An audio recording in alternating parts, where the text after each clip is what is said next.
Right. But this one time she really, maybe more than once she got a message, but this one time she really got a message. What was it, beer medicine? Yeah, I don't have it in front of me right now. And she thought, what's that about? What is that about? But you know, she followed along that guidance, no matter where it comes from. It's a lesson for us when she talks to remember when we get guidance, whether it's from a tree or each other or from the highest within. It's calling us to take action. And that's what Kathy did. She took action. And today she's here, and it's such a delight to have her to talk about the action she took and tell us a little bit more about that. So would you welcome Kathy Sipple?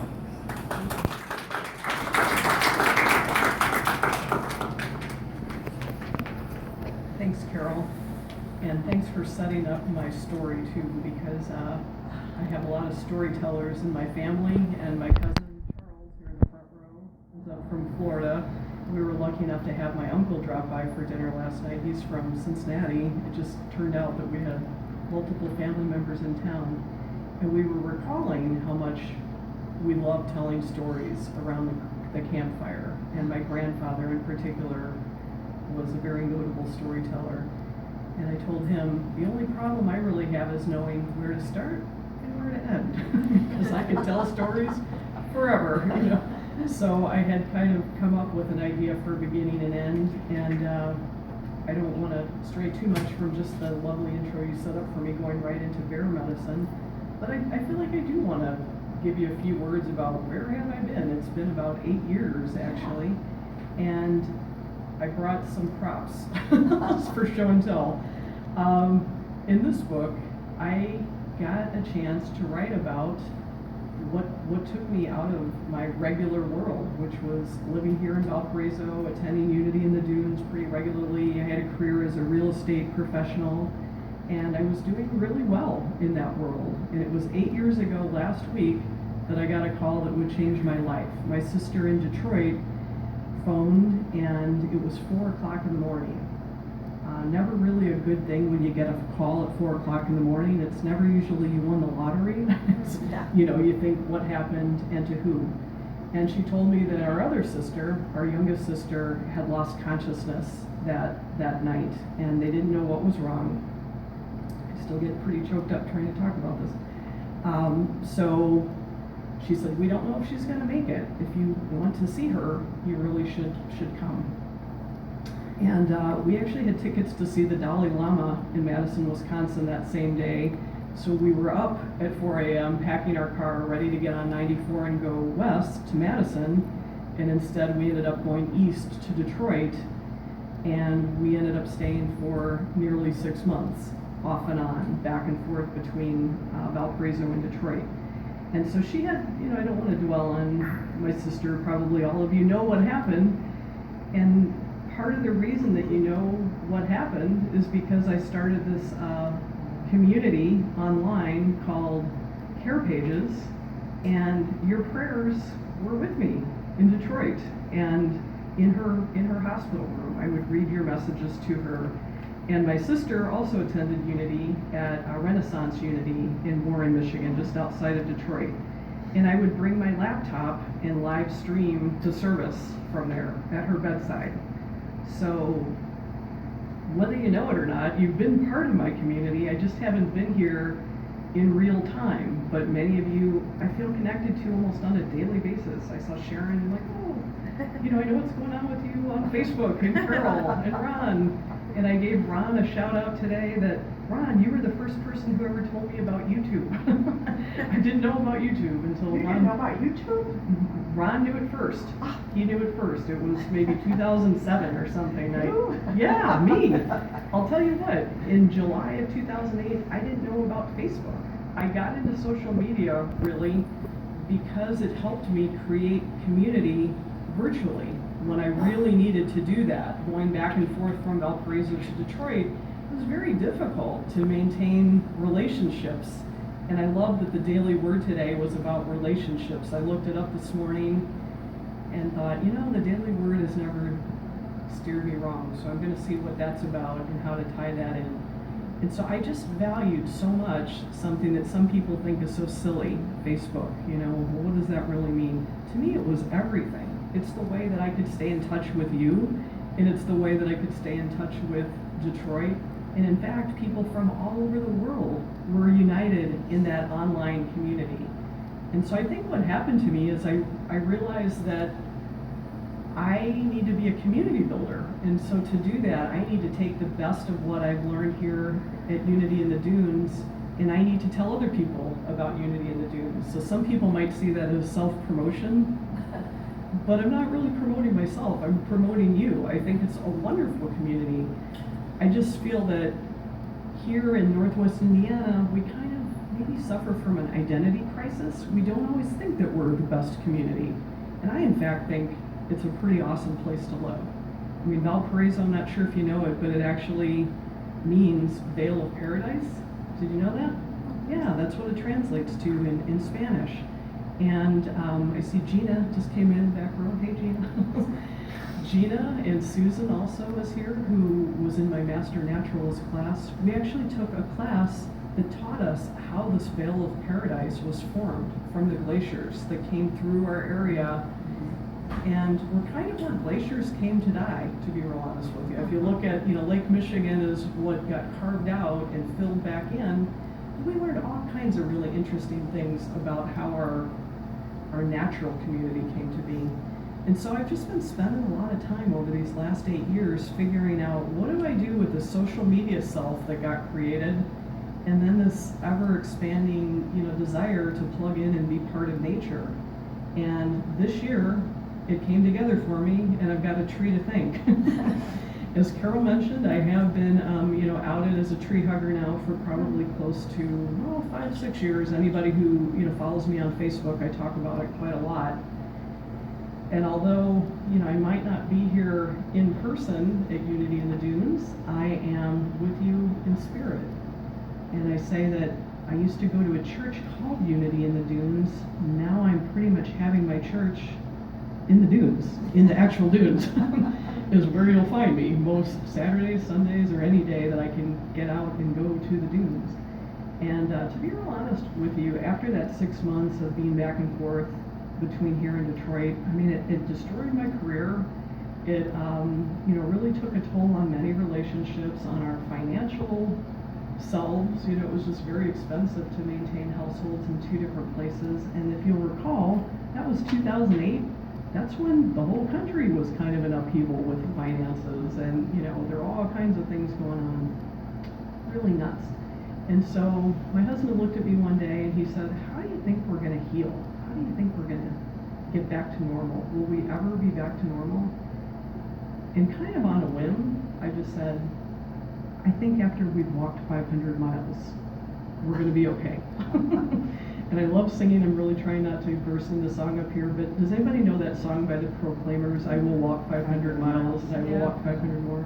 So we would kind of be humming that while we're at the dunes. We're like, great, we've got our cardio trainer app, and we were actually tracking miles to know, when are we going to be okay?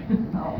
And so we were, walking at the dunes, and one day, well in advance of hitting the 500-mile mark, I just realized I was really way more than okay. As Carol said, I looked around and I just felt so grateful. The green hadn't caught up in my wallet yet. We hadn't, absolutely found financial abundance at this point, but I just thought, what more do I really need than my state park pass? Which at the time I think was $36 a year. And I thought, man, that is the best money anybody could spend, We actually used to, at one time, be lucky enough to own a vacation home up in Michigan. It was on 5 acres, it was on a really pristine lake and a nature preserve, and we lived in Chicago at the time. We always felt like we had to drive about 8 hours to go and enjoy nature, for a long weekend or for a week or whatever.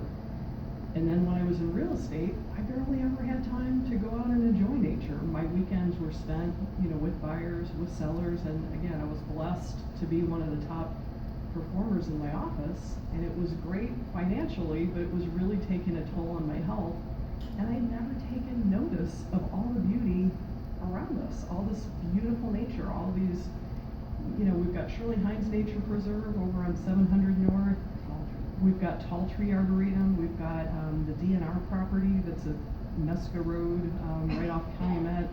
We've got, many, many parks. I was telling my cousin just last night, we've got Sunset Hill, we've got, Foundation Meadows. Just going up and down Campbell, you'll see, many, many parks, garden gardens.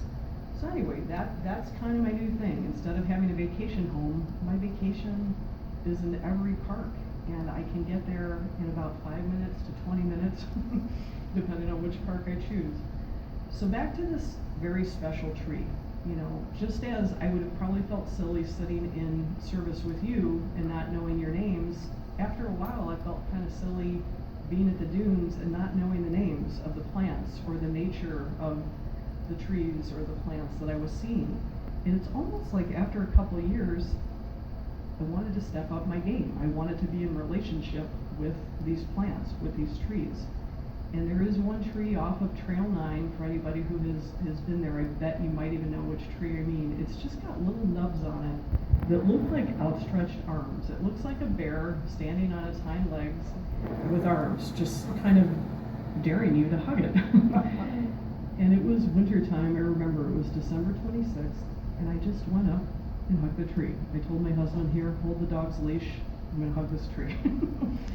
And he jokes, he's not here today, he's working, he works hard, but he'll joke and pretend like he's talking to passersby. Oh, don't worry, she does this all the time. He'll be like, hey, how you doing? But while he's doing that little joke, I am in communion with this tree, and I hug the tree, and at first I was very surprised that I would get messages, and I unfortunately did not see the show of hands when Carol asked, just one more time for my visual sake, who has hugged trees before? Okay, and how many of you have got messages back? Okay, all right, well, maybe you want to increase your hug time, They do take a little warming up, but, and I do want to say also that this hugging is usually going on 8, 9 in the morning. Coffee is the only thing that's influencing this experience, so it's not as if I've had wine or any other kind of crazy things that would have polluted my experience. But the first time I got a message from the tree, it just shocked me. It said, come, and I think if the tree could have said comma, it would have said come, comma, unity, community. And I was just blown away. I was like, I had never once thought of the word community as being broken down into an invitation or perhaps even a command. I'm trying to remember now my Catholic grade school education, the nuns saying, I think that's a positive, I don't know, maybe it's not. But when you say an action verb, come, comma, and then you invite whatever it is you want to bring into action. So inviting unity to come, and that somehow that equaled community. It's like, well, Unity in the Dunes has known that for a really long time. That's exactly what you're doing, is you come to unity and you create community. And I can't say the tree spoke to me. I mean, it's not as if there were words that anybody could hear audibly, but it was definitely a thought form that was communicated to me through this tree. And it was a very original idea. It was something I hadn't thought of before.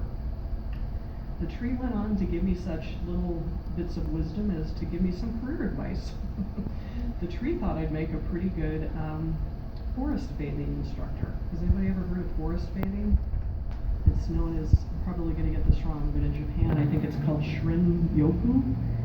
And evidently it's the newest health craze. It's going to be, they say as big as yoga was on the scene 30 years ago.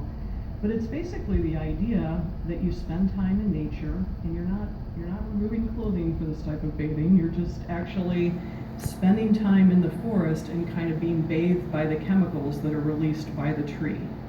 And so instead of having your cardio trainer going, you're not really counting steps, you're just being with the trees. You're just being in nature and slowing down enough to let your own attitude adjust to the rhythms of nature.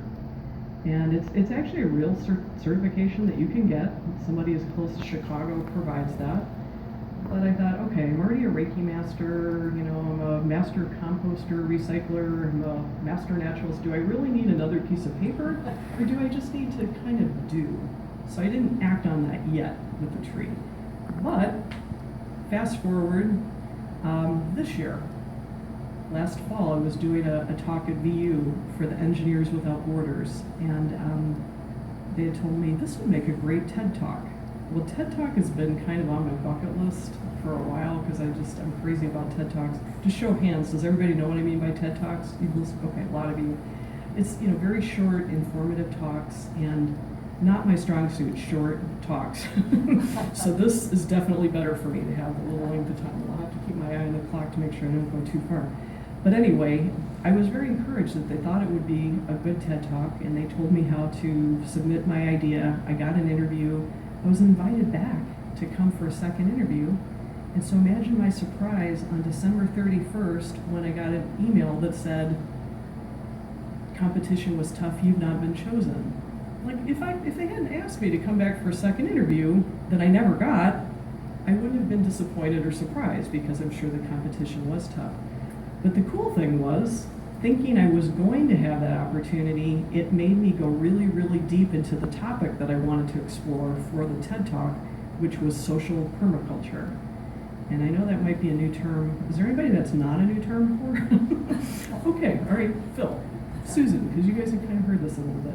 All right, but for those of you that don't know what that is, permaculture is usually a system of agriculture that's designed with regenerative systems in mind. So rather than going to the landscape place and you get a flat of tomatoes or however many tomato plants and you replant them each year, you're looking for more perennial vegetables. And believe it or not, there are more of them than you would imagine. But here in Indiana, we drive around and we see monoculture crops of corn, or soybeans, and that's fine. I don't,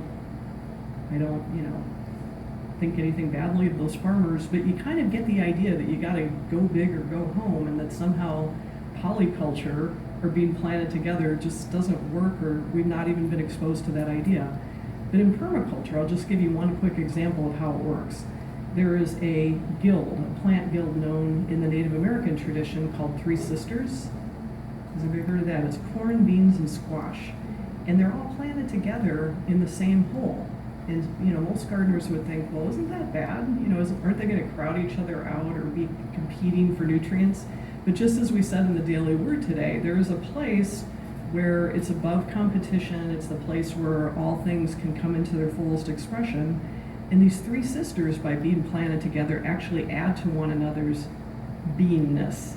They am, as the song said, the I am. The corn provides the stalk that the beans can grow up and around, because you know how beans are, their nature is they climb and they need something to climb on. So the beans climb on the stalk of the corn. The beans can fix nitrogen from the air that both the corn and the squash are not capable of getting on their own. So they bring nutrients back to the tribe to feed them, and then the squash provides a nice natural mulch and keeps the roots cool as well and keeps the weeds out.